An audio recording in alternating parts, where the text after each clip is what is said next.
जय जय श्री राधे श्री राधा मंजू हमारे এই পশ্চিমবঙ্গের মেদিনীপুর জেলার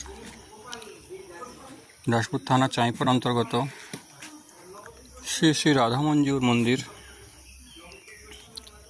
সেই মন্দিরের আগামীকাল আমাদের এই ভিত ঢালাই কাজ হবে। সবই বন্ধুগণ এবং ভক্তগণ অনুরোধ যে আমাদের যে কাজ শুরু করেছি সবই ভক্তগণ এবং বন্ধুগণের কাছে আমার একটাই অনুরোধ যেন এই মন্দির সংস্কারের কাজের জন্য কিছু একটু হাত বাড়িয়ে দেওয়ার জন্য। আমাদের এর আগেও ভিডিওতে আমরা একটা করেছিলাম, তো পাঠিয়েওছি আমি। তো সেই ভিডিও আজ আমাদের কাজ কিছুটা এগিয়েছে। এই রাধামোহন আমাদের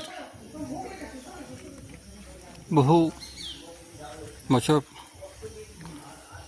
বিগ্রহ, পুরনো বিগ্রহ, প্রায় 400 বছর পুরনো বিগ্রহ। সেই বিগ্রহ পাওয়া গেছিল মেদিনীপুর জেলা ডেবরার অন্তর্গত। তো সেই বিগ্রহ যিনি পেয়েছিলেন তিনি একজন সাধক ছিলেন। সেই সাধক স্বপ্নাদেশে তিনি এই বিগ্রহ পেয়েছিলেন শ্রী শ্রী রাধামোহনজি আজ থেকে প্রায় 400 বছর আগে। তো সেই সাধক যিনি ছিলেন তিনি অতি পরম দয়ালু এবং অতি কি বলবো আপনাদের কাছে, যে ভজনশীল সিদ্ধ সাধক ছিলেন। ওনার নাম হচ্ছে পরম পূজনীয় শ্রী শ্রী মথুরামোহন মহারাজ গোস্বামী। তেনারই এই সেবিত বিগ্রহ। তো সেই বিগ্রহ যিনি পেয়েছিলেন সেই রাধামোহন জীবনী সঙ্গে নিয়ে ভিক্ষে করে সেবা চালাতেন। পরে এখানে আমাদের এই যে মন্দির মেদিনীপুর জেলা যে দাসপুর থানা বললাম, চাঁইপাট গ্রাম, এটা হচ্ছে ওনার শ্রীপাঠ। তো এইখানে আমাদের এই রাধামোহনের একটি লীলা, অলৌকিক লীলা ঘটনা ঘটেছিল। তো সেটাই হচ্ছে আমাদের এই রাধামোহনজিউর শ্রীপাঠ, সেই মথুরামোহন গোস্বামীর শ্রীপাঠ। তো আদি আমাদের এই রাধামোহনজিউর মন্দির। তো এখানে ঘটনাটা ঘটেছিল কীরকম আপনাদেরকে ছোট্ট করে একটু বলি। তখনকার দিনে উনি সঙ্গে করে নিয়ে ভিক্ষে করে মাধুগিরি করে যেটা সেবা দিতেন শ্রী রাধামোহনজিউর। তো সেই রাধামোহনজিউ একদিন ভিক্ষে প্রদান করছিলেন। তো হঠাৎ একদিন বৈশাখ মাস ছিল, তখন সন্ধে হয়, তো মেয়ে উঠেছে। তো সেই সময় উনি তখনকার দিনে এক জমিদার বাড়িতে উঠেছিল। তো উনি ওইখানে সেই রাধামোহনজিউকে রেখে সেবা দেওয়ার কিছু ব্যবস্থা কথা উনি বলেছিলেন। তো সেই জমিদার তিনি ছিলেন একটু অহংকারী। তো সেই অহংকারীর কারণে তিনি তখন সেই আমাদের মহারাজকে বলেছিলেন যে যান, এখান থেকে চলে যান, আমরা সব ঠাকুরের সেবা দিতে পারবো না, এখানে ঠাঁই কিছু হবে না।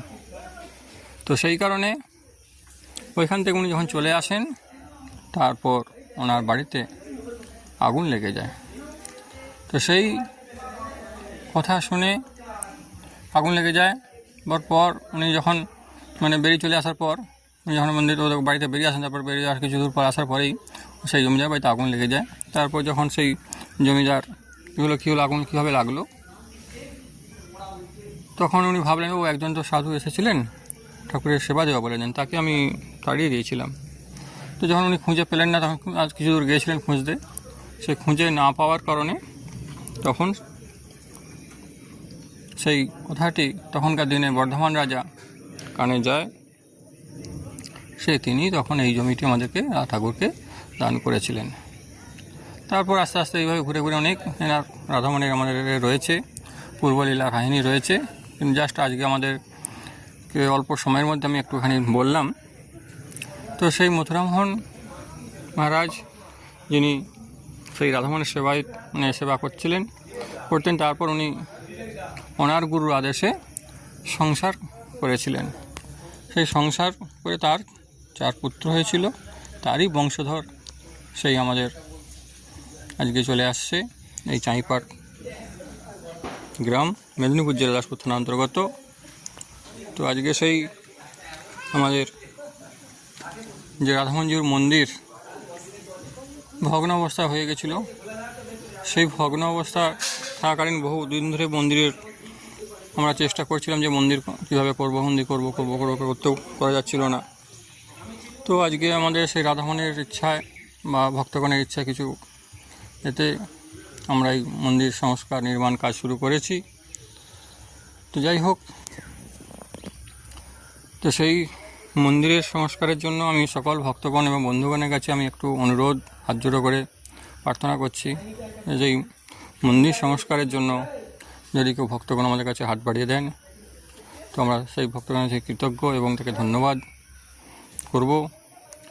যাই হোক, জয় জয় শ্রী রাধে, জয় জয় শ্রী রাধামন জিউ কি জয়, জয় জয় শ্রী রাধামন জিউ কি জয়।